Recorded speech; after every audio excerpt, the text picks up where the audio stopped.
Okay, now starts the next chapter is chapter 5, laws of motion or Newton's laws of motion. ಇದನ್ನು Newton's loss of motion ಅಂತಾನೂ ಕರಿತೀವಿ, simply called as loss of motion ಅಂತಾನೂ ಕರಿತೀವಿ. ಓಕೆನಾ? S, ಏನು ಹಾಗಿದ್ರೆ ಅನ್ನೋದನ್ನ ಈಗ ನೋಡ್ತಾ ಹೋಗೋಣ. Look here, you know in the earlier chapter, motion in a straight line, motion in a plane. 1 dimension ಇದ್ರೆ motion in a straight line ಅಂತ ಕರೀತೀವಿ, 2 dimension ಇದ್ರೆ ಅದನ್ನ motion in a plane ಅಂತ ಕರೀತೀವಿ. ಚಲನೆ ಬಗ್ಗೆ 2 ಚಾಪ್ಟರ್ ನಾವು ಸ್ಟಡಿ ಮಾಡಿದ್ವಿ, ಮೋಷನ್ ಬಗ್ಗೆ 2 ಚಾಪ್ಟರ್ ಸ್ಟಡಿ ಮಾಡಿದ್ವಿ. ಈ ಮೋಷನ್ ಸ್ಟಡಿ ಮಾಡೋದಕ್ಕೆ ಕೆಲವೊಂದು ರೂಲ್ಸ್ಗಳನ್ನ ಮಾಡ್ಕೊಟ್ಟಿದ್ದಾರೆ ನಮ್ಮ ಸೈಂಟಿಸ್ಟ್ಗಳು, especially Newton's and also Aristotle. certain rule, that rule is called as laws about this concept. ಈ ಕಾನ್ಸೆಪ್ಟ್ ಸಂಪಟ್ಟ ಹಾಗೆ ಕೆಲವೊಂದು ನಿಯಮಗಳನ್ನ ಮಾಡ್ಕೊಂಡಿದ್ವಿ, ಈ ನಿಯಮಗಳಲ್ಲಿ ಇರುತ್ತೆ, ಹಿಂಗಿರುತ್ತೆ ಅಂತ ಹೇಳ್ಕೊಂಡಿದ್ವಿ. ಅದನ್ನು ನಾವು ಲಾಸ್ ಆಫ್ ಮೋಷನ್ ಅಂತ ಕರೆಯೋದು. ಓಕೆನಾ? Yes, look here, first one is Aristotle. Concept ಬರೋದು ಫಸ್ಟು. ಅರಿಸ್ಟಾಟಲ್ ಏನ್ ಹೇಳಿದ್ರು ಅನ್ನೋದನ್ನ ಬರ್ತಾ ಹೋಗೋಣ. Look here, the Greek thinker, ತತ್ವಜ್ಞಾನಿ ಅಂತ ಕರಿತೀವಿ, Aristotle, the 384 BC, before Christ, 332 BC, held the view of that if a body is moving, something external is required to keep it moving. Most of the Aristotelian ideas of motion are known to be wrong and not to concern us. For our purpose here, the Aristotelian law of motion states that an external force is required to keep a body in motion. Aristotle ಏನ್ ಹೇಳ್ತಾರೆ ಅಂತಂದ್ರೆ, before Christ, ಕ್ರಿಸ್ತ ಪೂರ್ವದಲ್ಲಿ Aristotle ಒಂದಿಷ್ಟು experiments ಗಳನ್ನ ಗಮನಿಸ್ಬಿಟ್ಟು ಅವ್ರು ಹೇಳ್ತಾರೆ, ಯಾವುದೇ ಒಂದು ವಸ್ತು ಚಲಿಸಬೇಕು ಅಂತಂದ್ರೆ ಅದಕ್ಕೊಂದು ಎಕ್ಸ್ಟರ್ನಲ್ ಫೋರ್ಸ್ ಬೇಕು, ಎಕ್ಸ್ಟರ್ನಲ್ ಏಜೆನ್ಸಿ ಬೇಕು, ಇದ್ರ ಮಾತ್ರ ಚಲಿಸುತ್ತೆ. ಈ ಒಂದು ಬಾಲ್ ಓದಿತೀರಪ್ಪ, ಫುಟ್ಬಾಲ್ ಕಿಕ್ ಮಾಡ್ತೀವಿ, ಫೋರ್ಸ್ ಕೊಡ್ತೀವಿ, ಚಲಿಸ್ತಾ ಇರುತ್ತೆ. ಕ್ರಿಕೆಟ್ ಬಾಲ್ ಎಸಿತೀರಿ ಅಲ್ವಾ, ಅಂದ್ರೆ ಫೋರ್ಸ್ ಎಕ್ಸ್ಪೀರಿಯನ್ಸ್ ಮಾಡ್ತೀವಿ ಅಂತ. ಅಂದ್ರೆ ಒಂದು ಎಕ್ಸ್ಟರ್ನಲ್ ಫೋರ್ಸ್ ಕೊಟ್ರೆ ಬಾಡಿ ಮೂವ್ ಆಗತ್ತೆ ಅಂತ ಯಾರು ಹೇಳ್ತಾರೆ? ಅರಿಸ್ಟಾಟಲ್ ಹೇಳ್ತಾರೆ. ಹಾಗೆ ಅದು ಬಹಳ ತುಂಬಾ ಡೆಪ್ತ್ ಇರ್ತಕ್ಕಂಥ ಕಾನ್ಸೆಪ್ಟ್. ಅವರು ಕ್ರಿಮಿಲಿಯರ್ ಆಗಿ ಹೇಳ್ತಾರೆ, ಅಂದ್ರೆ ಯಾವ್ದು ಎಕ್ಸ್ಟರ್ನಲ್ ಫೋರ್ಸ್ ಕೊಟ್ರೆ ಮಾತ್ರ ಬಾಡಿ ಮೂವ್ ಆಗುತ್ತೆ. ಯಾಕಂದ್ರೆ ಬೈ ಎಕ್ಸ್ಪೀರಿಯನ್ಸ್ ನಮ್ಗೆ ನೋಡೋದು ಹಂಗೆ ಅನ್ಸುತ್ತೆ, ಆದ್ರೆ ಹಂಗಿಲ್ಲ. ಅದು ಕಾನ್ಸೆಪ್ಟೇ ಬೇರೆ ಇದೆ. ಅದನ್ನು ರಿಯಲೈಸ್ ಮಾಡಿದವರು ಯಾರು ಅಂತಂದ್ರೆ ನ್ಯೂಟನ್. ಯಾವಾಗ?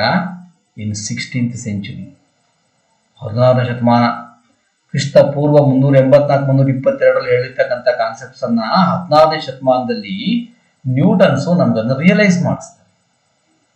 ಬಹಳ ಚೆನ್ನಾಗಿ ರಿಯಲೈಸ್ ಮಾಡಿಸ್ತಾರೆ. ಅದಾಯ್ತು ಹೇಳ್ತಿರೋದು. ನಿಮ್ಮ ಟೆಕ್ಸ್ಟ್ ಬುಕ್ ಅನ್ನು ಓದಬೇಕು. ಟೆಕ್ಸ್ಟ್ ಬುಕ್ ಓದಬೇಕು ಅನ್ನೋದೇ ಬಹಳ ಇಂಪಾರ್ಟೆಂಟು. ಟೆಕ್ಸ್ಟ್ ಬುಕ್ ಅಲ್ಲಿ ಇವರು ಎಕ್ಸಾಂಪಲ್ಸ್ ಕೊಟ್ಟಿದ್ದಾರೆ, ಅಲ್ಲಿ ಎಕ್ಸಾಂಪಲ್ಸ್ ನೋಡಿದಾಗ ಗೊತ್ತಾಗತ್ತೆ ನಿಮಗೆ. ಅದಾಯ್ತು ಹೇಳ್ತಿರೋದು. ಈಗ ಒಂದು ಇನ್ಕ್ಲೈನ್ ಪ್ಲೇನ್ ಇದೆ ಅಂತ ಅನ್ಕೊಳ್ಳಿ. ಒಂದು ಇಲ್ಲಿಂದ ಒಂದು ಬಾಲ್ ಬಿಡ್ತೀವಿ, ಅದು ಹಿಂಗೆ ಮೂವ್ ಆಗುತ್ತೆ. ಹಿಂಗೆ ಮೂವ್ ಆಗುತ್ತಾ ಇಲ್ಲಿ ಬರುತ್ತೆ. ಯಾವಾಗ? ಇಲ್ಲಿ ಏನು ಫ್ರಿಕ್ಷನ್ ಆಗಬಾರ್ದು, ವಿತೌಟ್ ಫ್ರಿಕ್ಷನಲ್ ಫೋರ್ಸ್ ಈ ಬಾಲ್ ಎಷ್ಟು ಹೈಟ್ ಹೋಗಿರುತ್ತೋ ಇಷ್ಟೇ ಹೈಟಿಗೆ ಹೋಗುತ್ತೆ. ನೆಕ್ಸ್ಟು ಇನ್ನೊಂದು ತಗೊಳ್ಳೋಣ, ಅದೇ ಥರ ಇನ್ಕ್ಲೈನ್ ಪ್ಲೇನ್, ಬಾಲ್ ಬಿಡ್ತೀವಿ, ಸ್ವಲ್ಪ ಜಾಸ್ತಿ ಇನ್ಕ್ಲೈನ್ ಮಾಡೋಣ, ಹಿಂಗೆ ಮಾಡೋಣ ಇದಕ್ಕಿಂತ. ಅವಾಗ ಬಾಲ್ ಇಲ್ಲಿವರೆಗೆ ಹೋಗಿ ಸೇಮ್ ಹೈಟ್ ಬರೋವರೆಗೂ ಹೋಗುತ್ತೆ. ಫ್ರಿಕ್ಷನ್ ಆಗ್ಕೊಡ್ದು, ಘರ್ಷಣೆ ಆಗ್ಬಾರ್ದು. ಈ ಸರ್ಫೇಸಿಗೆ ಘರ್ಷಣೆ ಆಯ್ತು ಅಂತಂದ್ರೆ ಅಷ್ಟು ಮುಂದಕ್ಕೆ ಹೋಗೋದು. ಹಾಗಿದ್ರೆ ಇಷ್ಟ ಆಯ್ತಲ್ವಾ? ಈ ಹಿಂಗೆ ತಗೊಳ್ಳೋಣ. ಹಾಗಿದ್ರೆ ಬಾಲ್ ಬಿಟ್ವಿ ಅಂತಂದ್ರೆ ಇದು ಹಿಂಗೇ ಹೋಗ್ತಾ ಇರ್ಬೇಕು. ಫ್ರಿಕ್ಷನ್ ಆಗ್ದಂಗಿದ್ರೆ, ಫ್ರಿಕ್ಷನ್ಲೆಸ್ ಇದ್ರೆ ಈ ಸರ್ಫೇಸು ಹಿಂಗೆ ಬಿಟ್ಬಿಟ್ರೆ ಹಿಂಗೆ ಹೋಗ್ತಾ ಇರ್ಬೇಕು. ನೋಡಿ, ಹಿಂಗೆ ಹೋಗ್ತಾ ಇರಬೇಕು ಅಂತಂದ್ರೆ ನೀನೇನು ಫೋರ್ಸ್ ಎಕ್ಸ್ಪೀರಿಯನ್ಸ್ ಮಾಡೋ ಅವಶ್ಯಕತೆ ಇಲ್ಲ, ಹಂಗೇ ಹೋಗ್ತಾ ಇರ್ತಿತ್ತು ಅಲ್ವಾ? ಅಂದ್ರೆ ಇವ್ರು ಹೇಳಿದಾರೆ ಇಲ್ಲಿ, an external force required to keep a body in motion ಅಂತ. ಇದನ್ನು ಚಲಿಸಬೇಕು ಅಂದ್ರೆ ಕಂಟಿನ್ಯೂಸ್ ಆಗಿ ಹಿಂಗೆ ಚಲಿಸ್ತಾನೆ ಇರ್ಬೇಕಾಗಿತ್ತು. ಸಾರಿ, ಹೋಗ್ತಾ ಹೋಗ್ತಾ ಹೋಗ್ತಾ ನಿಲ್ಬೇಕಾಗಿತ್ತು. ನೋಡಿ, ಹಿಂಗೆ ಹೋಗಿ ವಾಪಸ್ ಬಂತು, ಹಿಂಗೆ ಹೋಗಿ ಹಿಂಗೆ ವಾಪಸ್ ಬಂತು. ಸ್ವಲ್ಪ ಇದನ್ನ ನಿಂತ ಏನು ಮಾಡಿದ್ವಿ, ಒಂದೇ ಕಡೆ ಮಾತ್ರ ಮಾಡಿದ್ವಿ, ಪ್ಲೇನ್ ಮಾಡಿದ್ವಿ. ಹಿಂಗೆ ಹೋಗ್ತಾ ಹೋಗ್ತಾ ಹೋಗ್ತಾ ಹೋಗ್ತಾ ಹಂಗೆ ಇನ್ಫಿನಿಟ್ ಡಿಸ್ಟೆನ್ಸ್ ಹೋಗ್ತಾ ಇರುತ್ತೆ. ನೀನಲ್ಲಿ ಎಕ್ಸ್ಟರ್ನಲ್ ಫೋರ್ಸ್ ಕೊಟ್ಟಿಲ್ಲ. ಆವಾಗ ನ್ಯೂಟನ್ಸ್ಗೆ ರಿಯಲೈಸ್ ಆಗುತ್ತೆ, ಇಲ್ಲೇನೋ ಸ್ವಲ್ಪ ತಪ್ಪಿದೆ, ರಾಂಗ್ ಅಂತ ಹೇಳಿ, ಏನೋ ಕಾನ್ಸೆಪ್ಟಲ್ಲಿ ವೇರಿಯೇಷನ್ಸ್ ಇದೆ ಅಥವಾ ಏನೋ ಮಿಸ್ಕಾನ್ಸೆಪ್ಷನ್ಸ್ ಇದೆ ಅನ್ನೋದನ್ನ ನ್ಯೂಟನ್ಸು ಕ್ಲಿಯರ್ ಮಾಡ್ತಾರೆ. ಹಾಗಿದ್ರೆ ಏನು ಅನ್ನೋದನ್ನ ಇನ್ನು ಸ್ಟಡಿ ಮಾಡ್ತಾ ಹೋಗೋಣ, ಆಯ್ತಾ? ಇದು ಅರಿಸ್ಟಾಟಲ್ ಅವಾಗ ಹೇಳಿದ್ದು. ಈಗ ಬರೋಣ ಈಗ. Yes, 16th century, the great scientist Newton's given beautiful ideas in mechanics, not in motion. ಬರೀ ಮೋಷನ್ ಒಂದೇ ಅಲ್ಲ, ಇಡೀ ಮೆಕ್ಯಾನಿಕ್ಸ್ ಪಿತಾಮಹ ಅಂದ್ರೆ ಅವರೇ. ಯಾರು? ನ್ಯೂಟನ್. ಅದಕ್ಕೆ ನ್ಯೂಟೋನಿಯನ್ ಮೆಕ್ಯಾನಿಕ್ಸ್ ಅಂತಾನೆ ಕರಿತೀವಿ ನಾವು. ಕ್ಲಾಸಿಕಲ್ ಫಿಸಿಕ್ಸ್ ಅನ್ನ ನ್ಯೂಟೋನಿಯನ್ ಮೆಕ್ಯಾನಿಕ್ಸ್ ಅಂತಾನೆ ಕರಿತೀವಿ, ಅವ್ರ ಹೆಸರಲ್ಲೇ ಕರಿತೀವಿ. ಬಹಳ ದೊಡ್ಡ ವ್ಯಕ್ತಿ. ಏನ್ ಹೇಳ್ತಾರೆ? The first word is inertia. What is inertia? In ಕನ್ನಡದಲ್ಲಿ ಜಡತ್ವ ಅಂತ ಕರೀತಾರೆ. ಹೈಸ್ಕೂಲಲ್ಲಿ ಇದನ್ನ ಕನ್ನಡ ಮೀಡಿಯಂ ಅಲ್ಲಿ ಓದೋರು ಓದಿರ್ತಾರೆ. ಜಡತ್ವ ಅಂತ ಕರೀತಾರೆ ಕನ್ನಡದಲ್ಲಿ. ಇಂಗ್ಲಿಷಲ್ಲಿ ಅದನ್ನ ಇನರ್ಷಿಯಾ ಅಂತ ಕರೀತಾರೆ. ಕನ್ನಡದಲ್ಲಿ ಜಡತ್ವ, ಇಂಗ್ಲಿಷಲ್ಲಿ ಇನರ್ಷಿಯಾ. ಏನಿದು?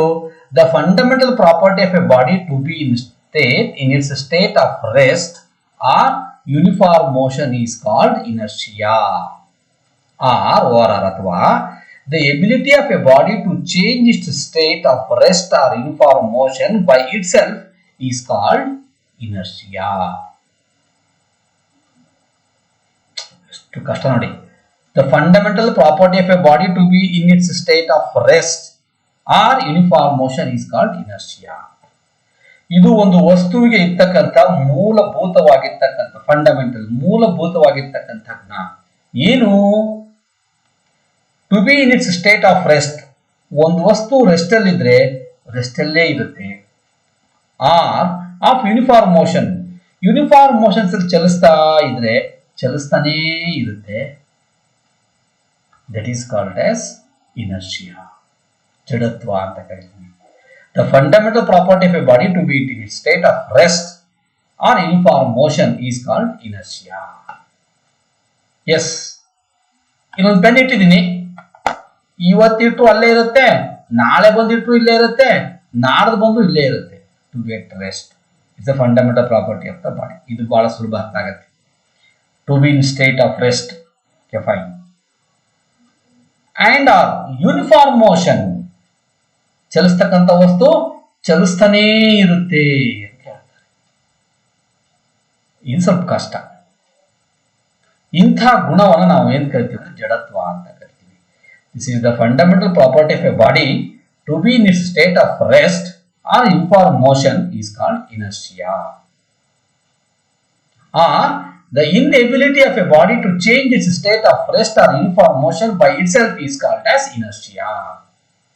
The inability of a body to change its state of rest or uniform motion. ತಂತಾನೆ ಬಾಡಿ ತನ್ನ ಸ್ಟೇಟ್ ಅನ್ನ ಚೇಂಜ್ ಮಾಡ್ಕೊಳ್ಳಲ್ಲ. Yes, the inability of a body to change its state of rest or uniform motion by itself. ತಂತಾನೇ body ತನ್ನ ಸ್ಥಿತಿಯನ್ನ ಬದಲಾಯಿಸ್ಕೊಳ್ಳಲ್ಲ. ಅಂದ್ರೆ ಒಂದು ವಸ್ತು ಇಲ್ಲಿದೆ ಅಂತಂದ್ರೆ ತನಗೆ ಇಷ್ಟ ಬಂದಾಗ ಎದ್ದೋಗಲ್ಲ. ನಾವು ಮನುಷ್ಯರು ಮಾಡ್ತಾರೆ, ಹಂಗೆ ಮಾಡಲ್ಲ. ಒಂದು ವಸ್ತು ಇಲ್ಲಿದೆ ಅಂತಂದ್ರೆ ತನ್ನಿಂದ ತಾನೇ ತನ್ನ ಸ್ಥಳವನ್ನ ಬದಲಾಯಿಸ್ಕೊಳ್ಳಲ್ಲ. ಅದು ಒಂದು ವಸ್ತು ಚಲಿಸ್ತಾ ಇದೆ ಅಂತಂದ್ರೆ ತಂತಾನೇ ರೆಸ್ಟಿಗೆ ಬರಲ್ಲ. ಈ ಗುಣವನ್ನು by it self is called as inertia. ಮಕ್ಕಳ, ಇದಿಷ್ಟು ಅರ್ಥ ಆಗ್ಬಿಡ್ತು ಅಂತಂದ್ರೆ, ಇನರ್ಷಿಯಾ ಅರ್ಥ ಆಗ್ಬಿಡ್ತು ಅಂತಂದ್ರೆ ಮೆಕ್ಯಾನಿಕ್ಸ್ ಬಹಳ ಸುಲಭ ಅರ್ಥ ಆಗುತ್ತೆ. ಅದಕ್ಕೆ the fundamental property of a body to be in its state of rest or uniform motion is called inertia. ಒಂದು ವಸ್ತು ಇರ್ತಕ್ಕಂಥ ಮೂಲಭೂತ ಗುಣ ಏನಪ್ಪಾ ಅಂತಂದ್ರೆ, ಒಂದು ವಸ್ತು ರೆಸ್ಟ್ ಅಲ್ಲಿದ್ರೆ ರೆಸ್ಟ್ ಅಲ್ಲೇ ಇರುತ್ತೆ, ಚಲಿಸ್ತಾ ಇದ್ರೆ ಚಲಿಸ್ತಾನೇ ಇರುತ್ತೆ. ಎಸ್, ಬರನಾಗಿದ್ರೆ ಈಗ ಒಂದು ಎಕ್ಸಾಂಪಲ್ ತಗೊಳ್ಳೋಣ. ಅರ್ಥಾಯ್ತಾ? ಇಲ್ಲಿ ಕೆಲ ಎಕ್ಸಾಂಪಲ್ಸ್ಗಳಿದಾವೆ, ಇಲ್ಲಿಸ್ಟ್ರೇಟ್ ಮಾಡ್ತೀನಿ. ಓಕೆ, ಇದು ಮೊದಲು ಮುಗಿಸ್ಬಿಟ್ಟು ಆಮೇಲೆ ಬರ್ತೀನಿ. Okay, when an object such as a chair or a book kept at a place remains in the state of rest unless it is pushed or pulled. ಒಂದು ಟೇಬಲ್ ಇತ್ತು ಹೇಳಿದ್ನಲ್ಲ, ಈಗ ಒಂದು ಚೇರು ಅದೊಂದು ಪುಸ್ತಕ ಒಂದು ಪ್ಲೇಸಲ್ಲಿ ಇಟ್ಟರೆ ಅಲ್ಲೇ ಇರುತ್ತೆ. ಅದೇನಾದರೂ ಅಲ್ಲಿಂದ ಬೇರೆ ಕಡೆಗೆ ಶಿಫ್ಟ್ ಆಗಬೇಕು ಅಂದ್ರೆ, ಆ ರೆಸ್ಟ್ ಇರ್ತಕ್ಕಂಥ ವಸ್ತು ಬೇರೆ ಕಡೆ ಹೋಗ್ಬೇಕು ಅಂತಂದ್ರೆ ನಾವೇನ್ ಮಾಡ್ಬೇಕು, ಅದನ್ನ ಪುಷ್ ಮಾಡಬೇಕು, ಇಲ್ಲ ಎಳಿಬೇಕು, ಇಲ್ಲ ತಳ್ಳಬೇಕು. Such an object cannot move by itself, ತಾನೇ ಮೂವ್ ಆಗಲ್ಲ. This is due to inertia ಅಂತ ಕರೀತೀವಿ. ಅರ್ಥಾಗತ್ತೆ ಹೇಳ್ತಿರೋದು. Similarly in vacuum, a ball moving on a perfectly smooth surface, no friction is present, moves with a constant speed along a straight line forever. This is uniform motion. Therefore, no force is required to keep the body in uniform motion, provided friction is absent. If no force is applied to the ball, cannot change speed or direction of motion by itself. This is due to inertia. ಒಂದು ವಸ್ತು ಚಲಿಸ್ತಾ ಇತ್ತಂದ್ರೆ ಅದು ನಿರಂತರವಾಗಿ ಚಲಿಸ್ತಾ ಇರಬೇಕು, ಚಲಿಸ್ತಾ ಇರುತ್ತೆ. ಅರ್ಥಾಗುತ್ತೆ ಹೇಳ್ತಿರೋದು. ಏನ್ sir ನೀವು ಹಿಂಗೆ ಹೇಳ್ತೀರಾ, ನೀವು ಒಂದು ಫುಟ್ಬಾಲ್ ಬಾಲ್ನ ಫೀಲ್ಡ್ ಕಿಕ್ ಮಾಡಿದೆ ಅಂತಂದ್ರೆ ಹೋಗ್ತಾ ಹೋಗ್ತಾ ಹೋಗ್ತಾ ಹೋಗ್ತಾ ರೆಸ್ಟಿಗೆ ಬರುತ್ತೆ. ಯಾಕೆ ರೆಸ್ಟಿಗೆ ಬರುತ್ತೆ? Because the ball is friction with earth surface or ground. Ground ಏನ್ ಮಾಡುತ್ತೆ ಅಂದ್ರೆ, ಗ್ರೌಂಡ್ ಜೊತೆಗೆ ಏನ್ ಮಾಡುತ್ತೆ, ಫ್ರಿಕ್ಷನ್ ಆಗುತ್ತೆ. That frictional force to stop the ಬಾಲ್ನ ಸ್ಟಾಪ್ ಮಾಡುತ್ತೆ. ಅಕಸ್ಮಾತ್ ಫ್ರಿಕ್ಷನ್ ಇರಲಿಲ್ಲ ಅಂತಂದ್ರೆ ಆ ಬಾಲ್ ನಿರಂತರವಾಗಿ ಚಲಿಸ್ತಾ ಇರುತ್ತೆ. ಅದಕ್ಕೆ ಹೇಳಿದ್ನ ನಿಮಗೆ, ಇಲ್ಲಿ ತೋರಿಸಿದಲ್ಲ, ಇಲ್ಲಿ ಹೀಗೆ ಮಾಡಿದ್ರು ಎಕ್ಸ್ಪೆರಿಮೆಂಟ್ ಅಂತ ತೋರಿಸಿದಲ್ಲ, ಇಲ್ಲಿ ತೋರಿಸಿದಲ್ಲ ನಿಮಗೆ, ಇದು ನಿರಂತರವಾಗಿ ಚಲಿಸ್ಬೇಕು. ಅರ್ಥ ಆಯ್ತು ಹೇಳ್ತಿರೋದು. ಓಕೆ, ಇನ್ನೊಂದು ಎಕ್ಸಾಂಪಲ್ ತಗೊಳ್ಳೋಣ, ಬಹಳ ಚೆನ್ನಾಗಿರುತ್ತೆ ಎಕ್ಸಾಂಪಲ್. ಏನು ಅಂತಂದ್ರೆ, ಈಗ ನಿಮ್ಮ ಮನೇಲಿ ಫ್ಯಾನ್ ತಿರುಗ್ತಾ ಇದೆ, ಈಗ ತಿರುಗ್ತಾ ಇದೆ ಫ್ಯಾನ್. ಇಲ್ಲಿ ನಿಮ್ಮ ಮನೇಲಿ ಫ್ಯಾನ್ ತಿರುಗ್ತಾ ಇರುತ್ತೆ, ಹೌದಾ? ಫ್ಯಾನ್ ತಿರುಗ್ತಾ ಇರುತ್ತೆ. ಸ್ವಿಚ್ ಹಾಕ್ಕಿಂತ ಮೊದಲು ಫ್ಯಾನ್ ಏನಾಗಿರುತ್ತೆ, ಸ್ಟಾಪ್ ಆಗಿರುತ್ತೆ, ರೆಸ್ಟ್ ಅಲ್ಲಿ ಇರುತ್ತೆ. ಸ್ವಿಚ್ ಹಾಕಿದ ತಕ್ಷಣ ಏನಾಗುತ್ತೆ, ಎಲೆಕ್ಟ್ರಿಕ್ ಎನರ್ಜಿ ಕೊಡ್ತೀವಿ, ಆ ಎಲೆಕ್ಟ್ರಿಕ್ ಎನರ್ಜಿ ಬಳಸ್ಕೊಂಡು ಫ್ಯಾನ್ ತಿರುಗಲಿಕ್ಕೆ ಪ್ರಾರಂಭ ಮಾಡುತ್ತೆ. ಹೌದಾ? ಕರೆಕ್ಟಾ? ಹಾಗಿದ್ರೆ ಆ ಫ್ಯಾನ್ ಚಲಿಸ್ತಾ ಇದೆಯಲ್ಲ, ಏನಾಗಬೇಕು? ನೀವು ಸ್ವಿಚ್ ಆಫ್ ಮಾಡಿದ ತಕ್ಷಣ ಫ್ಯಾನು ಸಡನ್ ಆಗಿ ಆಫ್ ಆಗಿ ಬಲ್ಪ್ ಆಗುತ್ತಲ್ಲ. ಬಲ್ಪ್ ಹೆಂಗಾಗುತ್ತೆ? ಆನ್ ಮಾಡಿದ ತಕ್ಷಣ ಲೈಟ್ ಬರುತ್ತೆ, ಆಫ್ ಮಾಡಿದ ತಕ್ಷಣ ಲೈಟ್ ಆಫ್ ಆಗುತ್ತೆ. ಫ್ಯಾನ್ ಹಂಗಾಗತ್ತಾ? ಆಗಲ್ಲ. ನೀವು ಸ್ವಿಚ್ ಆಫ್ ಮಾಡಿದ ಮೇಲೂ ಸಹಿತ ಫ್ಯಾನ್ ಸ್ವಲ್ಪ ತಿರುಗಿ ಆಮೇಲೆ ರೆಸ್ಟಿಗೆ ಬರುತ್ತೆ. ನೀವು ಅನ್ಕೊಂಡಿರ್ತೀರಿ ನಾವು ಎಲೆಕ್ಟ್ರಿಕ್ ಎನರ್ಜಿ ಕೊಟ್ಟಿದ್ದೀವಿ, ಕೊಟ್ಟಾಗ ತಿರುಗುತ್ತೆ, ಕೊಡದೇ ಇದ್ದಾಗ ನಿಲ್ಲುತ್ತೆ. ಓಕೆ ಫೈನ್, ಅದಕ್ಕೆ ಎರಡು ಮಾತೇ ಇಲ್ಲ. ಬಲ್ಪ್ ಹಂಗೆ ಅಲ್ವಾ, ಬಲ್ಪ್ ಎಲೆಕ್ಟ್ರಿಕ್ ಎನರ್ಜಿ ಕೊಡ್ತೀವಿ, ಬೆಳಕು ಕೊಡುತ್ತೆ. ಅದೇ electric energy comes into light energy. Finally electric energy comes into mechanical energy. ಹಾಗಿದ್ರೆ ಸ್ವಿಚ್ ಆಫ್ ಮಾಡಿದ ತಕ್ಷಣ ಫ್ಯಾನ್ ಏನಾಗಬೇಕಾಗಿತ್ತು, ಹಾಗೆ ಚಕ್ ಇಟ್ಕೋಬೇಕಾಗಿತ್ತು. ನಿಂತ್ಕೊಳ್ಳತ್ತಾ? ನಿಂತ್ಕೊಳ್ಳಲ್ಲ. ಸ್ವಲ್ಪ ಹೊತ್ತು ತಿರುಗುತ್ತೆ, ಆಮೇಲೆ ನಿಲ್ಲುತ್ತೆ. ಹಂಗಿಂದ ಅರ್ಥ ಏನಾಗಿದ್ರೆ ಏನರ್ಥ ಅನ್ಸುತ್ತಲ್ವಾ? ನೀವು ಇದನ್ನೇನಾದ್ರೂ ಹೈಸ್ಕೂಲ್ ಲೆವೆಲ್ ಇರ್ಬೇಕಾದ್ರೆ ಯೋಚನೆ ಮಾಡ್ಬಿಟ್ಟಿದ್ರೆ ಇನ್ನಷ್ಟೇ ಅಲ್ಲೇ ಅರ್ಥ ಆಗ್ಬಿಡುತ್ತೆ. ಸ್ವಿಚ್ ಆಫ್ ಮಾಡಿದ ತಕ್ಷಣ ಫ್ಯಾನ್ ನೋಡ್ಬೇಕಾಗಿತ್ತು, ಅದು ಸ್ವಲ್ಪ ತಕ್ಕ ತಿರುಗುತ್ತೆ. ಓಕೆ, ಇಲ್ಲಿ ಬರೋದು ಹಾಗಿದ್ರೆ ಒಂದು ವಸ್ತು ಚಲಿಸ್ತಾ ಇದ್ರೆ ನಿರಂತರ ಚಲಿಸಬೇಕು ಅಂತ ಹೇಳ್ತಾ ಇದ್ವಿ, ಅದೇ ಇನ್ನಷ್ಟೇ ಅಂತ ಹೇಳ್ತಿದ್ವಿ. ಒಂದು ಯೂನಿಫಾರ್ಮ್ ಮೋಷನ್ಸ್ ಅಲ್ಲಿ ಫ್ಯಾನ್ ತಿರುಗ್ತಾ ಇದ್ರೆ ನೀವು ಸ್ವಿಚ್ ಆಫ್ ಮಾಡಿದ್ರು ಹಂಗೇ ತಿರುಗ್ತಾ ಇರ್ಬೇಕು. ಯಾಕೆ ಚಲಿಸ್ತಾನೆ ಇರಬೇಕು. ಹಂಗೂ ಆಗಲ್ಲ, ಇಟ್ ಕಮ್ ಟು ರೆಸ್ಟಿಗೆ ಬಂದ್ಬಿಡುತ್ತೆ. ಹಂಗಾರೆ ಏನ್ ಕಾನ್ಸೆಪ್ಟ್ ಅಲ್ವಾ? ಇದೊಂದು ಎಕ್ಸಾಂಪಲ್. ಇನ್ನೊಂದು ಎಕ್ಸಾಂಪಲ್ ತಗೊಳ್ಳೋಣ. ಈ ಆರ್ಟಿಫಿಷಿಯಲ್ ಸ್ಯಾಟಲೈಟ್ಸ್ಗಳನ್ನ ನಾವು ಲಾಂಚ್ ಮಾಡ್ತೀವಿ. ಸೊ ರಾಕೆಟ್ ತಗೊಂಡೋಗಿ ಆರ್ಬಿಟಿಗೆ ರೀಚ್ ಮಾಡ್ತೀವಿ. ಈಗ ನಮ್ಮ ಮನೆಯಲ್ಲಿ ನಾವು ಇರತಕ್ಕಂಥ ಬೈಕು ಕಾರುಗಳೆಲ್ಲ ಪೆಟ್ರೋಲ್ ಹಾಕ್ಸ್ತೀವಿ, ಪೆಟ್ರೋಲ್ ಇರತಕ್ಕ ಗಾಡಿ ಓಡುತ್ತೆ. ಪೆಟ್ರೋಲ್ ಎಲ್ಲಿ ಖಾಲಿ ಆಗುತ್ತೆ, ಗಾಡಿಯಲ್ಲಿ ನಿಂತ್ಕೊಳ್ಳುತ್ತೆ. ಸರಿನಾ? ಹಾಗಿದ್ರೆ ಆರ್ಟಿಫಿಷಿಯಲ್ ಸ್ಯಾಟಲೈಟ್ಸ್ಗಳು ಕೃತಕ ಉಪಗ್ರಹಗಳು ಅಂತ ನಾವು ಕರಿತೇವಲ್ಲ, ಅವನ್ನ ತಗೊಂಡೋಗಿ ಆರ್ಬಿಟಿಗೆ ಬಿಡುತ್ತೆ ರಾಕೆಟ್, ಆಮೇಲೆ ತಿರುಗ್ತಾನೇ ಇರುತ್ತೆ ಭೂಮಿ ಸುತ್ತ ಅಲ್ವಾ, ತಿರುಗ್ತಾ ಇರುತ್ತೆ. ಹಂಗ ಅದಕ್ಕೆ ಯಾರು ಪೆಟ್ರೋಲ್ ಹಾಕ್ತಾರೆ ದಿನ ಹೋಗಿ? ಅದಕ್ಕೆ ಯಾರು ಡೀಸೆಲ್ ಹಾಕ್ತಾರೆ ಅಲ್ವಾ? ನಿರಂತರ ಚಲಿಸ್ತಾ ಇರುತ್ತೆ. ದಿನ ಹೋಗಿ ಪೆಟ್ರೋಲ್ ಹಾಕ್ತಾರೆ ಅದಕ್ಕೆ. ಹೆಂಗ್ ಚಲಿಸುತ್ತೆ? ಹೆಂಗಿದ್ರೆ ಸಾಕು, ಇವೆರಡೇ ಎಕ್ಸಾಂಪಲ್ ಸಾಕು ನಾವು ಅರ್ಥ ಮಾಡ್ಕೊಳ್ಳೋಕೆ. ಎಸ್, ದುಃಖಿಯೇ ಫ್ಯಾನ್ ಸ್ವಿಚ್ ಆಫ್ ಮಾಡಿದ ತಕ್ಷಣ ಯಾಕೆ ನಿಂತ್ಕೊಳ್ಳಲ್ಲ ಅಂತಂದ್ರೆ ಅದು ಚಲಿಸ್ತಕ್ಕಂಥ ವಸ್ತು ಚಲಿಸ್ತಾನೇ ಇರುತ್ತೆ. ಸ್ವಲ್ಪ ಹೊತ್ತಿನ ಆದ ನಂತರ ಯಾಕೆ ಅಷ್ಟೇ ಬರುತ್ತೆ ಅಂತಂದ್ರೆ ಈ ವಾತಾವರಣದಲ್ಲಿ ಗಾಳಿ ಇದೆ, ಹೌದಾ?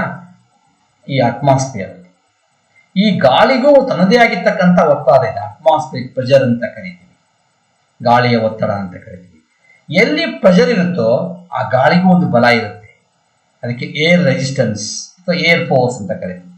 ಎಲ್ಲಿ ಫೋರ್ಸ್ ಇದೆ, ಪ್ರೆಷರ್ ಅಂತ, pressure is equal to force per unit area, ಹೌದಾ? ಪ್ರೆಷರ್ ಇಸ್ ಈಕ್ವಲ್ ಟು ಏನು? Force per unit area. Pressure is equal to force per unit area. ಎಲ್ಲಿ ಪ್ರೆಷರ್ ಇರುತ್ತೋ ಅಲ್ಲಿ ಫೋರ್ಸ್ ಇರಲೇಬೇಕು. ಅಟ್ಮಾಸ್ಫಿಯರಿಕ್ ಪ್ರೆಷರ್ ಇದೆ ಅಂದ್ರೆ ಅಟ್ಮಾಸ್ಫಿಯರಿಕ್ ಫೋರ್ಸ್ ಇದೆ ಅಂತ. ಈ ಗಾಳಿ ಏನ್ ಮಾಡುತ್ತೆ ಅಂತಂದ್ರೆ ತನ್ನ ಬಲವನ್ನ, ಗಾಳಿಯ ಬಲವನ್ನ ಬಳಸಿಬಿಟ್ಟು ಆ ಫ್ಯಾನ್ ರೆಕ್ಕೆಗೆ ಉಜ್ಕೊಳ್ಳುತ್ತೆ. ಗಾಳಿ ಉಜ್ಕೊಳ್ಳುತ್ತಲ್ಲ, ಆ ಏನು ಏರ್ ಫೋರ್ಸ್, ಏರ್ ರಶ್ ಅಂತ ನಾವೇನ್ ಕರಿತೀವಿ ಅಂದ್ರೆ ಅದೇನ್ ಮಾಡುತ್ತೆ ಅಂದ್ರೆ ಆ ತಿರ್ತಕ್ಕಂಥ ಫ್ಯಾನ್ ಅನ್ನ ನಿಧಾನಕ್ಕೆ ಕಡಿಮೆ ಮಾಡ್ತಾ ಬಂದು ರೆಸ್ಟಿಗೆ ಬರುತ್ತೆ. ಅಂದ್ರೆ ನೀನು ಎಕ್ಸ್ಟರ್ನಲ್ ಸೋರ್ಸ್ ಕೊಡದಂಗಿರ್ಲಿಲ್ಲ ಅಂತಂದಿದ್ರೆ, ಆ ಏರ್ ಫೋರ್ಸ್ ಇದ್ದಂಗಿದ್ದಿದ್ರೆ, ಫ್ರಿಕ್ಷನ್ ಇದ್ದಂಗಿದ್ದಿದ್ರೆ ಫ್ಯಾನ್ ನಿರಂತರ ಚಲಿಸ್ತಾ ಇತ್ತು. ಸರ್ ಹಂಗಿದ್ರೆ ಏರ್ ಮೀಡಿಯಂ ಇತ್ತು, ಅದಕ್ಕೆ ಫ್ಯಾನ್ ಇದಂಗೆ ತಿರುಗಿ ರೆಸ್ಟಿಗೆ ಬಂತು ಅಂತ ಹೇಳ್ತೀರಲ್ಲ, ಅಕಸ್ಮಾತ್ ಏರ್ ಮೀಡಿಯಂ ತೆಗೆದ್ಬಿಡೋಣ ಟು ಕ್ರಿಯೇಟ್ ದ ವ್ಯಾಕ್ಯೂಮ್, ಒಂದು ವ್ಯಾಕ್ಯೂಮ್ ಅನ್ನ ಕ್ರಿಯೇಟ್ ಮಾಡೋಣ. ಗಾಳಿನೇ ಇಲ್ಲಪ್ಪ, ಈ ರೂಮಲ್ಲಿ ಇರ್ತಕ್ಕಂಥ ಗಾಳಿ ತೆಗೆದುಬಿಟ್ಟಿದ್ದೀನಿ, ಇಲ್ಲೇನು ಇಲ್ಲ, ಫ್ಯಾನ್ ಆನ್ ಮಾಡ್ತೀನಿ, ಫ್ಯಾನ್ ತಿರಗಕ್ಕೆ ಶುರು ಮಾಡುತ್ತೆ. ಫ್ಯಾನ್ ಆಫ್ ಮಾಡ್ತೀನಿ, ಸ್ವಿಚ್ ಆಫ್ ಮಾಡ್ತೀನಿ. ಹಾಗಿದ್ರೆ ಆವಾಗ ಫ್ಯಾನು ಸ್ವಲ್ಪ ಹೊತ್ತು ಬಿಟ್ಟು ರೆಸ್ಟಿಗೆ ಬರುತ್ತಾ? ಇಲ್ಲ. ಯಾಕೆ? ಏರ್ ಫ್ರಿಕ್ಷನ್ ಆಗ್ತಾನೇ ಇಲ್ಲ, ಗಾಳಿಯ ಬಲ ಇಲ್ಲೇ, ಗಾಳಿನೇ ಇಲ್ಲಲ್ಲ, ಗಾಳಿಯ ಬಲ ಬಂತ, ಗಾಳಿ ಬಲನೇ ಇಲ್ಲ, ಏರ್ ರೆಸಿಸ್ಟೆನ್ಸೇ ಇಲ್ಲ, ರೆಜಿಸ್ಟೇ ಮಾಡಲ್ಲ ಏರು. ನಿರಂತರ ಫ್ಯಾನ್ ತಿರುಗುತ್ತೆ. ಅರ್ಥ ಆಗತ್ತೆ ಅಂದ್ರೆ ಚಲಿಸ್ತಕ್ಕಂಥ ವಸ್ತು ಚಲಿಸ್ತಾನೇ ಇರುತ್ತೆ. ಅದಕ್ಕೇನೆ ಸ್ಯಾಟಲೈಟ್ಸ್ ಇಲ್ಲಿ ತಗೊಂಡು ಹೋಗ್ತಾರೆ. ಗಾಳಿ ಎಷ್ಟು ಕಿಲೋಮೀಟರ್ ತನಕ ಇದೆ? ಒಂದು 7 ಕಿಲೋಮೀಟರ್ ತನಕ ಗಾಳಿ ಇದೆ. ಆಮೇಲೆ ವ್ಯಾಕ್ಯೂಮು, ಸ್ಪೇಸ್, ಅದು ಅಲ್ಲಿ ಏರ್ ಮೀಡಿಯಮೇ ಇಲ್ಲ. ನಾವು 4000-5000 ಕಿಲೋಮೀಟರ್ ತಗೊಂಡೋಗಿರ್ತೀವಿ, ಅಲ್ಲಿ ಏರ್ ಮೀಡಿಯಮೇ ಇರೋದು. ಒಂದ್ಸಲ ತಗೊಂಡು ಹೋಗ್ಬಿಟ್ಟು ಎಷ್ಟು ಸ್ಪೀಡ್ ಬೇಕು, ಆರ್ಬಿಟಲ್ ವೆಲಾಸಿಟಿ ಎಷ್ಟು ಬೇಕು ಅಷ್ಟು ಕೊಟ್ಟು ತಲುಪಿಬಿಟ್ರೆ ಮುಗಿದೋಯ್ತು. ಯಾಕೆ? There is no friction. ಚಲಿಸ್ತಕ್ಕಂಥ ವಸ್ತು ಮುಟ್ಟಿರುತ್ತೆ, ಚಲಿಸ್ತಾನೇ ಇರುತ್ತೆ, ನಿರಂತರವಾಗಿ ಚಲಿಸ್ತಾ ಇರುತ್ತೆ. ಅದು ಇಲ್ಲಿ ಕಂಟ್ರೋಲ್ ಮಾಡ್ಬೋದು. ಏನು ಮಾಡ್ತೀವಿ? ಹೆಂಗೆ ತಿರುಗಬೇಕು, ಯಾವ ಕಡೆ ತಿರುಗಬೇಕು, ಏನು ಯಾವ ಅಪ್ಲಿಕೇಶನ್ಗೆ ಆ ಸ್ಯಾಟಲೈಟ್ಸನ್ನು ಬಿಟ್ಟಿದ್ದೀವಿ, ಅದರ ಪ್ರಕಾರ ನಾವು ಅದನ್ನು ಯೂಸ್ ಮಾಡ್ತೀವಿ. ಅದಕ್ಕೆ ಪೆಟ್ರೋಲ್ ಡೀಸೆಲ್ ಹಾಕೋದು ಬೇಕಾಗಿಲ್ಲ. ಅಂದರ್ಥ ಏನಾಗಿದೆ ನಮಗೆ ಕ್ಲಿಯರ್ ಆಗ್ತಾ ಇದೆ. ಜಡತ್ವ ಅಂತಂದ್ರೆ it's a fundamental property of the body to be at rest or in uniform motion. ಇದು ಒಂದು ವಸ್ತು ಇರ್ತಕ್ಕಂಥ ಮೂಲಭೂತ ಗುಣ. ರೆಸ್ಟಲ್ಲೇ ಇರುತ್ತೆ, ಇಲ್ಲ ಅಂತಂದ್ರೆ ಚಲಿಸ್ತಾ ಇದ್ರೆ ಚಲಿಸ್ತಾನೇ ಇರುತ್ತೆ. ಯಾವುದೇ ಕಾರಣಕ್ಕೂ ರೆಸ್ಟು ಮೋಷನ್ ಬರೋದಾಗ್ಲಿ, ಮೋಷನ್ನು ರೆಸ್ಟಿಗೆ ಬರೋದಾಗ್ಲಿ ತನ್ನಿಂತಾನೇ ಆಗಲ್ಲ. ಹಂಗೇನಾರ ಆಗಿದ್ರೆ ಈ ಇನರ್ಷಿಯಾ ಇಲ್ದಂಗಿದ್ದು ಏನಾಗ್ತಿತ್ತು? ಬಹಳ ಸುಲಭ ಬಿಡೋದಲ್ಲ. ಒಂದು ಬಕೆಟ್ ನೀರು ಬಂದ್ಬಿಡು, ಡೆಸ್ಟರ್ ಬಂದ್ಬಿಡು, ಬೈಕ್ ಹೋಗ್ ಮುಂದಕ್ಕೆ, ಹಂಗೆ ಹೋಗ್ಬೇಕಾಗಿತ್ತು. ಹಂಗೇನಾರ ಆಗುತ್ತಾ? ಆಗಲ್ಲ. That is the basic most fundamental word is inertia. ಇದ್ರ ಮೇಲೆ ಮೆಕ್ಯಾನಿಕ್ಸ್ ಇಟ್ಕೊಂಡಿದೆ. ಇದನ್ನ ಇಟ್ಕೊಂಡು ನ್ಯೂಟನ್ಸ್ ಒಂದು ಲಾ ಕೊಡ್ತಾರೆ, ನ್ಯೂಟನ್ಸ್ ಫಸ್ಟ್ ಲಾ. ಆಯ್ತು, ಯಾವುದೇ ಒಂದು ವಸ್ತು ಚಲಿಸ್ಬೇಕು ಅಂತಂದ್ರೆ ನಾವು ಬಲ ಪ್ರಯೋಗ ಮಾಡಬೇಕು ಅಂತ ಹೇಳ್ತೀವಿ. ಕರೆಕ್ಟ್. ಬಲ ಪ್ರಯೋಗ ಮಾಡಿದಾಗ ವಸ್ತು ಈ ಸ್ಥಳದಿಂದ ಈ ಸ್ಥಳಕ್ಕೆ ಹೋಯ್ತು ಅಂತ ಹೇಳ್ತೀವಿ. What is force? ಬಲ ಅಂದರೇನು? What is force? ಬಲ ಅಂದರೇನು? ಯಾವ ತರ ಡಿಫೈನ್ ಮಾಡ್ಕೊಂಡಿದ್ದೀರಾ? ಬಲ ಅಂದ್ರೆ ಏನು ಅಂತ? What is force? ಫೋರ್ಸ್ ಅಂದ್ರೆ ಅಲ್ವಾ? ಎಸ್, ಬರೋಣ ಈಗ statement first law. Every body continues in its state of rest or uniform motion along a straight line. Every body continues in state of rest or uniform motion along a straight line, unless it is compelled to change that state by an external agent called force. ಎಂಥ beautiful ಅಲ್ಲ. Every body continues in state of rest or uniform motion along a straight line. ಯಾವುದೇ ಒಂದು ವಸ್ತು rest ಅಲ್ಲಿದ್ರೆ rest ಅಲ್ಲೇ ಇರುತ್ತೆ, ಚಲಿಸ್ತಾ ಇದ್ರೆ ಚಲಿಸ್ತಾ ಇರುತ್ತೆ. Unless it is compared to change of state that state. ಆ ಸ್ಥಿತಿ ಬದಲಾವಣೆ ಅಂದ್ರೆ ರೆಸ್ಟ್ ಇರ್ತಕ್ಕಂಥ ವಸ್ತು ಚಲಿಸೋದಾಗ್ಲಿ, ಚಲಿಸ್ತಕ್ಕಂಥ ವಸ್ತು ರೆಸ್ಟಿ ಬರಬೇಕು ಅಂದ್ರೆ ಒಂದು ಎಕ್ಸ್ಟರ್ನಲ್ ಏಜೆನ್ಸಿ ಬೇಕು, ಒಂದು ಎಕ್ಸ್ಟರ್ನಲ್ ಏಜೆಂಟ್ ಬೇಕು. That is called as force. ನೋಡಿ, ಅಂದ್ರೆ ಬಲ ಅಂದ್ರೆ ಏನು ಅಂತ ಕೇಳಿದ್ರೆ ನೀವು ಇದನ್ನ ಹೇಳಬೇಕು. This is the definition of force. Force the external agency to overcome the inertia property. ಈ ಜಡತ್ವವನ್ನು ನಿವಾರಣೆ ಮಾಡಬೇಕು ಅಂತಂದ್ರೆ ನಾವು ಒಂದು ಬಾಹ್ಯ ಏಜೆನ್ಸಿ ತಗೋಬೇಕಾಗತ್ತೆ. ಬಾಹ್ಯ ಏಜೆನ್ಸಿ ನಾವೇನ್ ಕರಿತೀವಿ ಅಂದ್ರೆ ಫೋರ್ಸ್ ಅಂತ ಕರಿತೀವಿ. ಅಥವಾ everybody continues in state of rest or uniform motion along a straight line unless it is compelled to change that state by an external agency that is called as force. Every body continues state of rest. ಯಾವುದೇ ವಸ್ತು ಯಾವಾಗಲೂ rest ಇರುತ್ತೆ, ಇಲ್ಲ ಅಂದ್ರೆ ಚಲಿಸ್ತಾ ಇರುತ್ತೆ. Rest ಇದ್ದಂಥ ವಸ್ತು ಚಲಿಸಬೇಕು ಅಂತಂದ್ರೆ, ಚಲಿಸ್ತಕ್ಕಂಥ ವಸ್ತು ರೆಸ್ಟಿ ಬರಬೇಕು ಅಂತಂದ್ರೆ ಒಂದು ಎಕ್ಸ್ಟರ್ನಲ್ ಏಜೆನ್ಸಿ ಬೇಕಾಗುತ್ತೆ. ಇದು ನ್ಯೂಟನ್ಸ್ ಫಸ್ಟ್ ಲಾ. ಆ ಎಕ್ಸ್ಟರ್ನಲ್ ಏಜೆನ್ಸಿನ ನಾವೇನ್ ಕರಿತೀವಿ, ಏಜೆಂಟ್ ನಾವೇನ್ ಕರಿತೀವಿ ಅಂದ್ರೆ ಫೋರ್ಸ್ ಅಂತ ಕರಿತೀವಿ. Therefore, the Newton's first law, it expresses the definition of force. ಬಲ ಅಂದ್ರೆ ಏನು ಅಂದ್ರೆ ಇದನ್ನೇ ಬರೀಬೇಕು. That means external agency force. Force is the external agency to overcome the inertia property. ಜಡತ್ವ ನಿವಾರಣೆ ಮಾಡಬೇಕು ಅಂತಂದ್ರೆ ನಾವು ಎಕ್ಸ್ಟರ್ನಲ್ ಆಗಿ ಒಂದು ಏಜೆನ್ಸಿನ ಬಳಸ್ತೀವಿ, ಅದನ್ನ ಫೋರ್ಸ್ ಅಂತ ಕರಿತೀವಿ. Expansion. The law has two parts. The first part describes the inertia. Therefore, the first law is sometimes called the law of inertia. ಈ ಲಾನ ಡಿವೈಡ್ ಮಾಡ್ಕೊಂಡ್ರೆ ಫಸ್ಟ್ ಪಾರ್ಟ್ ಇಲ್ಲಿವರೆಗೆ ಡಿವೈಡ್ ಮಾಡ್ಕೊಂಡ್ರೆ ಫಸ್ಟ್ ಲಾ ಏನ್ ಹೇಳುತ್ತೆ ಅಂದ್ರೆ ಇನರ್ಷಿಯಾ ಅಂತ ಹೇಳುತ್ತೆ. Therefore Newton's first law is also called as a law of inertia. The second part law gives the definition of force. ಇಲ್ಲಿಂದ ಅನ್ಲೆಸ್ ಇಟ್ ಈಸ್ ಅಂತ ಹೇಳಿಲ್ಲ, ಎರಡನೇ ಪಾರ್ಟ್ ಏನ್ ಹೇಳುತ್ತೆ ಅಂತಂದ್ರೆ ಡೆಫಿನೇಷನ್ ಆಫ್ ಫೋರ್ಸ್ ಅನ್ನು ಹೇಳುತ್ತೆ. A body at rest due to inertia continues in the state when a force acts on the body. Force moves or tends to move the body, that is force changes or tends to change the state of rest. Force helps the body to overcome inertia. Body ಎಷ್ಟಲ್ಲಿದೆ ಅದು force experience ಮಾಡ್ತೀಯ, ಅದು ಕೆಲಸ ಪ್ರಾರಂಭ ಮಾಡುತ್ತೆ, move ಆಗುತ್ತೆ. ಅಲ್ಲಿ ಏನ್ ಮಾಡ್ದಂಗೆ ಆಯ್ತು, ನಾವು ಚೇಂಜ್ ಆಫ್ ಸ್ಟೇಟ್ ಮಾಡ್ದಂಗೆ ಆಯ್ತಲ್ಲ, ರೆಸ್ಟ್ ಇಂದ ಮೋಷನ್ ಮಾಡ್ದಂಗೆ ಆಯ್ತು. ಯಾಕೆ? To apply the external agency that is called as force ಕೊಡೋದ್ರಿಂದ ಹಿಂಗಾಗುತ್ತೆ. A body in uniform motion constant speed ಅದಕ್ಕೆ state line continues in the state of rest due to inertia.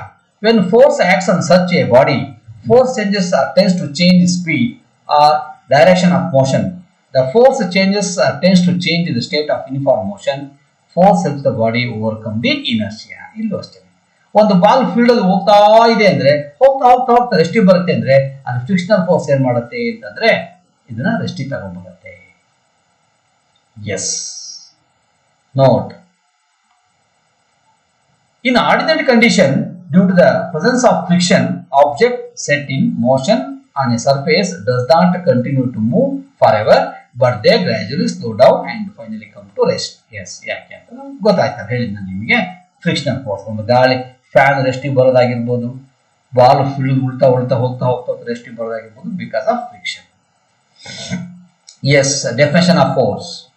According to first law, force defined as the external agency which acting on a body changes or tends to change the state of rest or uniform motion along a straight line. Already explain ಮಾಡಿದೆ, that is called as definition. Alternately, force is defined that the external agency which overcomes or tends to overcome the inertia. Inertia ನಿವಾರಣೆ ಮಾಡಲಿಕ್ಕೆ ಬಳಸತಕ್ಕಂಥ external agency ನಾವು ಏನು ಕರಿತೀವಿ ಅಂತಂದ್ರೆ force ಅಂತ ಕರಿತೀವಿ. Example for first law. When a vehicle suddenly starts, the passenger falls backward. ಹೌದಾ? ಬಸ್ಸಲ್ಲಿ ಇಟ್ಕೊಂಡಿರ್ತೀರಿ, ಹಿಂಗೆ ಸಡನ್ ಆಗಿ ಬಸ್ ಸ್ಟಾರ್ಟ್ ಆಯ್ತು ಅಂದ್ರೆ ಏನ್ ಮಾಡ್ತೀವಿ ನಿಮ್ಮ ಬಾಡಿ ಹಿಂದಕ್ಕೆ ಬಿಡುತ್ತೆ. ಅದೇ ಬಸ್ ಸಡನ್ ಬ್ರೇಕ್ ಹಾಕ್ತಂತ ತರ್ಕೊಳ್ಳಿ, ಮುಂದಕ್ಕೆ ಬಿಡ್ತೀರಿ. ಯಾಕೆ? ಬಸ್ಸಲ್ಲಿ ನಿಂತ್ಕೊಂಡಿದ್ದೀರಿ, ಹಿಂಗೆ ಬಸ್ ಸಡನ್ ಹೊಟ್ಬಿಡುತ್ತೆ, ಹಿಂದಕ್ಕೆ ಬಿಡ್ತೀರಿ. ಯಾಕೆಂದ್ರೆ ಹಾಫ್ ಆಫ್ ದ ಬಾಡಿ ಅಂದ್ರೆ ನಮ್ಮ ಲೆಗ್ಸ್ ಬಸ್ಸಿಗೆ ಏನಾಗಿರುತ್ತೆ, ಕಾಂಟ್ಯಾಕ್ಟ್ ಆಗಿರುತ್ತೆ. ಬಸ್ ಹೊರಟ ತಕ್ಷಣ ಆಗುತ್ತೆ, ನಮ್ಮ ಹಾಫ್ ಆಫ್ ದ ಬಾಡಿ ಏನಾಗುತ್ತೆ ಅಂದ್ರೆ ಮುಂದಕ್ಕೆ ಮೂವ್ ಆಗ್ಬಿಡುತ್ತೆ. ಅದು upper part of the body ಏನಾಗಿರುತ್ತೆ, ರೆಸ್ಟ್ ಅಲ್ಲೇ ಇರುತ್ತೆ. ಅವಾಗ ಏನಾಗುತ್ತೆ, ಹಿಂದಕ್ಕೆ ಬೀಳ್ತೀವಿ. ಹೌದಾ? ಹಾಗೆ ಬಸ್ ಹೋಗ್ತಾ ಇರ್ಬೇಕಾದ್ರೆ ನಮ್ಮ ಬಾಡಿ ಚಲಿಸ್ತಾ ಇರುತ್ತೆ. ಸಡನ್ ಬ್ರೇಕ್ ಹಾಕ್ಬಿಡ್ತಾನೆ, ಅವಾಗ ಏನಾಗುತ್ತೆ, the bus come to rest. ಅವಾಗ lower part of the body also come to rest. But upper part of the body ಏನಾಗ್ತಿರುತ್ತೆ, ಇನ್ನು ಮೂವ್ ಆಗ್ತದೆ, ಅದಕ್ಕೆ ಮುಂದಕ್ಕೆ ಬೀಳ್ತೀವಿ. ಅರ್ಥ ಆಗ್ತಿದೆಯಾ? Because first law. Look here. When you suddenly start backward, because the lower part of the body of the passenger, which is in contact with the vehicle, comes in motion, but because of inertia of rest of the upper part tends to be at rest, hence passenger falls back. Okay, na? When a moving vehicle suddenly stops, the passenger falls forward because the lower part of the body passengers, which is in the contact with the vehicle, come to rest, but because of inertia of motion, upper part of the body tends to be in motion, hence the passenger falls forward. For a similar reason, a man jumping out of a moving vehicle falls forward. Yes, ಇದು ಬಹಳ ಚೆನ್ನಾಗಿದೆ. Bus ಹೋಗ್ತಾ ಇರ್ತೀವಿ, sudden ಆಗಿ ಇಳಿಬೇಕಾಗಿರುತ್ತೆ, bus move ಆಗ್ತಾನೆ ಇರುತ್ತೆ. ಅವಾಗ ಏನ್ ಮಾಡ್ತೀವಿ ನಾವು, ಬಸ್ಸಿಂದ ಕೆಳಗೆ ಹಾಕ್ತೀವಿ. ಹಾರಿದ ತಕ್ಷಣ ಬಿದ್ದು ಬಿಟ್ರೆ ಮೈ ತುಂಬ ಗಾಯ ಆಗುತ್ತೆ ಅಂತ ಏನ್ ಮಾಡ್ತೀವಿ, ಬಸ್ ಬಿಟ್ಟು ಇಳಿದು ಬಿಟ್ಟ ಮೇಲೆ ಸ್ವಲ್ಪ ಮುಂದಕ್ಕೆ ಓಡೋಗ್ತೀವಿ. ಯಾಕೆ? Earth rest, surface of the ground rest, ನಿನ್ನ ಬಾಡಿ ಮೂವ್ ಆಗ್ತಾ ಇದೆ. ಇದ್ದಕ್ಕಿದ್ದಂಗೆ ನೀವು ರೆಸ್ಟ್ ಬರಬೇಕು ಅಂತಂದ್ರೆ ನಿಮ್ಗೆ ಎಕ್ಸ್ಟರ್ನಲ್ ಫೋರ್ಸ್ ಬೇಕಲ್ವಾ, ಎಕ್ಸ್ಟರ್ನಲ್ ಏಜೆನ್ಸಿ ಬೇಕಲ್ವಾ? ಅದು ಸಿಗಲಿಲ್ಲ ಅಂದ್ರೆ ನೀವು ದವಾಕತ್ತೆ ಬೀಳ್ತೀಯ. ಅದಕ್ಕೆ ಏನ್ ಮಾಡ್ತೀವಿ, ಇಳಿದು ಬಿಟ್ಟು ಸ್ವಲ್ಪ ದೂರ ಮುಂದಕ್ಕೆ ಓಡೋಗ್ತೀವಿ. ಆವಾಗ ಕಾಲೇನಾಗುತ್ತೆ, ಫೂಟ್ ಏನ್ ಮಾಡುತ್ತೆ, ಫ್ರಿಕ್ಷನಲ್ ಫೋರ್ಸ್ ಪ್ರೊವೈಡ್ ಮಾಡುತ್ತೆ, ಆವಾಗ ಸೇಫ್ ಆಗ್ತೀವಿ. ಅದಕ್ಕೆ ಬಸ್ಸಲ್ಲಿ ಇಳಿದ್ಬಿಟ್ಟು ಸ್ವಲ್ಪ ದೂರ ಮುಂದಕ್ಕೆ ಓಡೋಗ್ತೀವಿ ಅಲ್ವಾ, falls forward. A car travelling on a level road moves over a certain distance when a certain engine is switched off. Because when engine is on, a car is in motion.